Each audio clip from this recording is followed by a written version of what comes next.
You will know them by their fruits. Do men gather grapes from thorn bushes or figs from thistles? Even so, every good tree bears good fruit. But a bad tree bears bad fruit. I know of a good tree. It lives in my backyard. A fig tree. Here it is.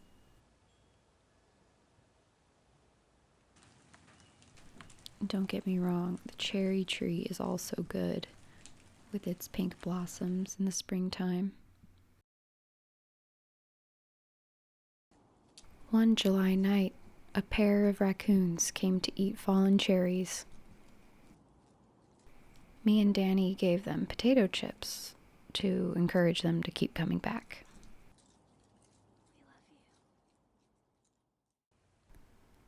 But there's something about the fig tree. For example, I noticed one day how it has 5-fingered leaves that resemble my own hands. And I learned that if you slice into one of these leaves, a thick white substance comes out. A substance much like a human secretion. Something about the fig is mysterious, foreign, and seductive to me. They're not a fruit I grew up eating. When I think of them, I think of rugs, harems, fancy, faraway lands, parties, sexy pharaohs in the Mediterranean. And of course I think of the Newton stuff.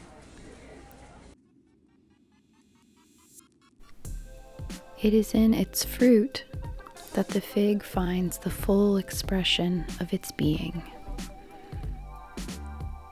Inside, like an inverted flower, surprise, full of seeds and sweet pink jelly. Who thought of this?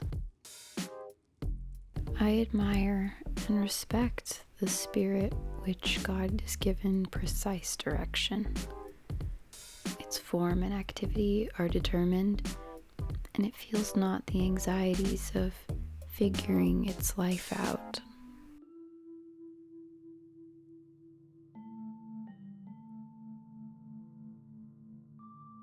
I am a person of hesitation, meandering, and confusion. I've spent 33 years of life with few moments of clarity and assuredness that I am on the right track at all. Perhaps it's because I have not, like the fig tree, rooted myself down, ever really for very long.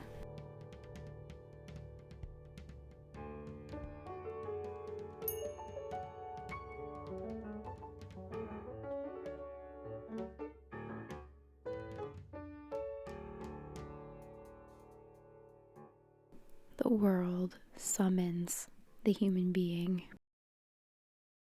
with its curvy question marks. Smells get carried in on breezes, sparking temptations of the soul. The world seems to desire us like we desire it. And the further you venture from your station and into the world,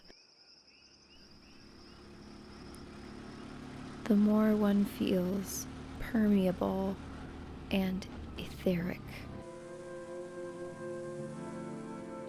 in the swirl and motion of a new place, operating by its own rules and rhythms. Something of the ordinary ego is shed,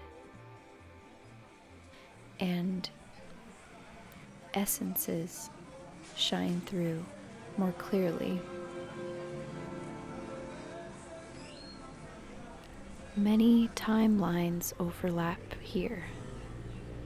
Hot, modern pavement and Spanish cathedrals built over top sacred indigenous sites of sacrifice and veneration of Tlaloc, the rain god.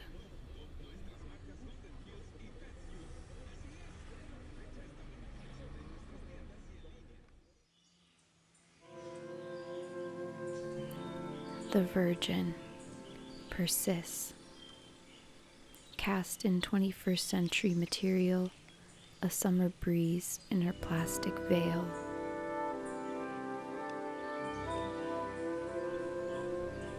I can forget everything, and a stranger becomes my only friend in the whole world. Hormigas is the word for ants, which sounds a lot like amigas, meaning friends.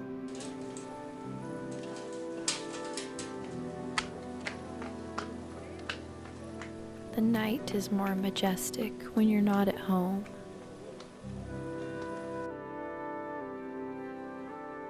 A nocturnal messenger visits my bedroom at the hour of dreaming, but this is not a dream. I ask what this is about, and she just gestures around in all directions. Somehow, I always get pulled back just when things are getting interesting.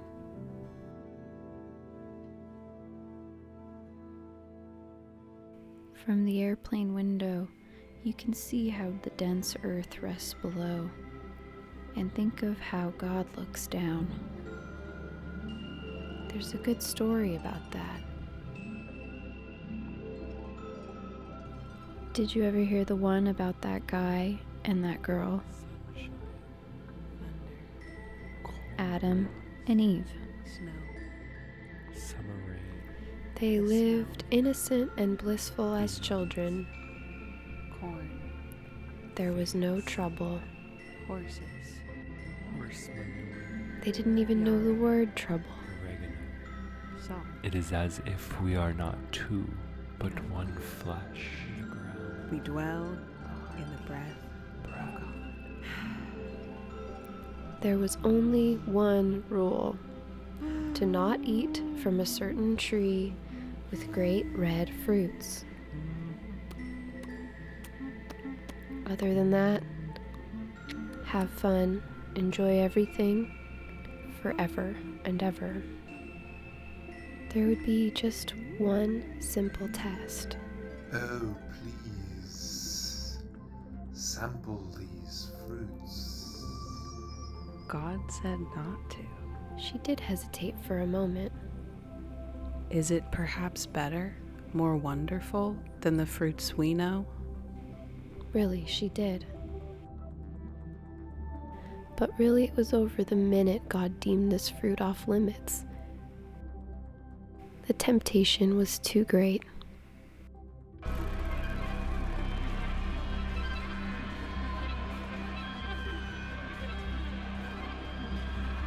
Instantly, their Eden evaporated.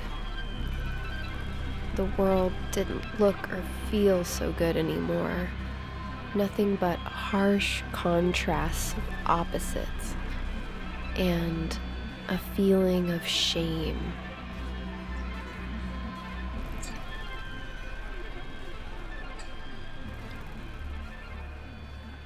They covered themselves in fig leaves and were cast out from Eden forever. The digital stores are filling up fast.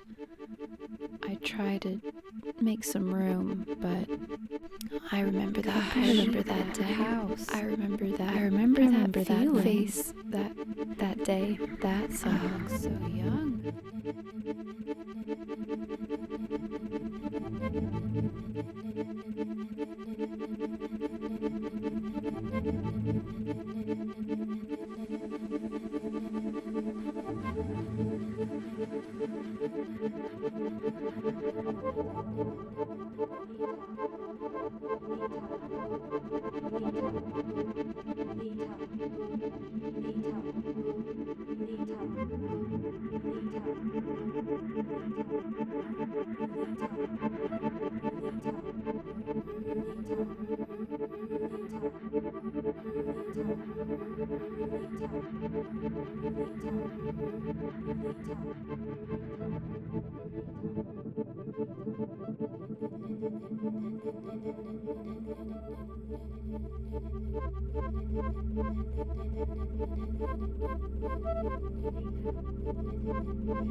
Once upon a time, a spark of life came onto the planet and formed a man named Paul Newman. He was a top-notch Hollywood actor. His nonchalant style and cool outlaw presence on screen soothed me like the open American landscape into which he incarnated. In one of his final expressions, he turned to supermarket food and became salad dressing. His blue-eyed likeness printed on plastic wrappers, fruits of his success available for all to taste. I imagine myself sitting across from him in a Texas barroom in one of his films from 1963. In this same movie, Newman's character actually turns down a fig Newton. Want an orange? No. I'll peel it for you. No. Hey, you want a fig Newton? No. See, in becoming the smiling food mascot, Newman evades a legacy as the austere, pedestaled Hollywood myth creature, and he winks at us. It's all a big silly game, he seems to say. Why not burn bright and shiny as the supermarket tube lights? There is an enigmatic passage in the Gospels called the parable of the barren fig tree. It goes like this. a man had a fig tree planted in his vineyard, and he came seeking fruit on it, and found none. And he said to the vine dresser, Look, for 3 years I have come seeking fruit on this fig tree, and I find none. Cut it down. Why should it use up the ground?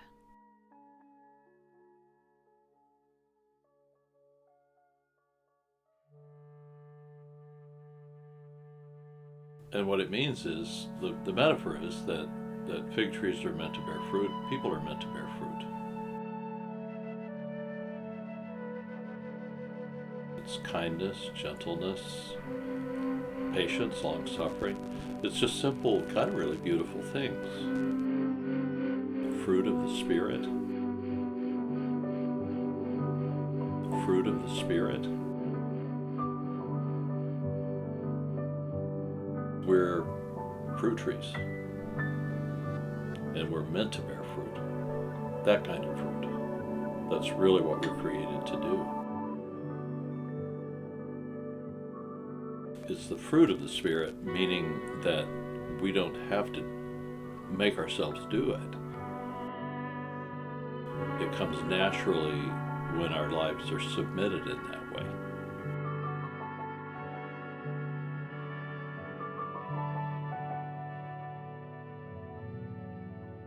In a deeper sense, good fruit would be something that happens in cooperation with God, that allows it to be greater than what a human can do.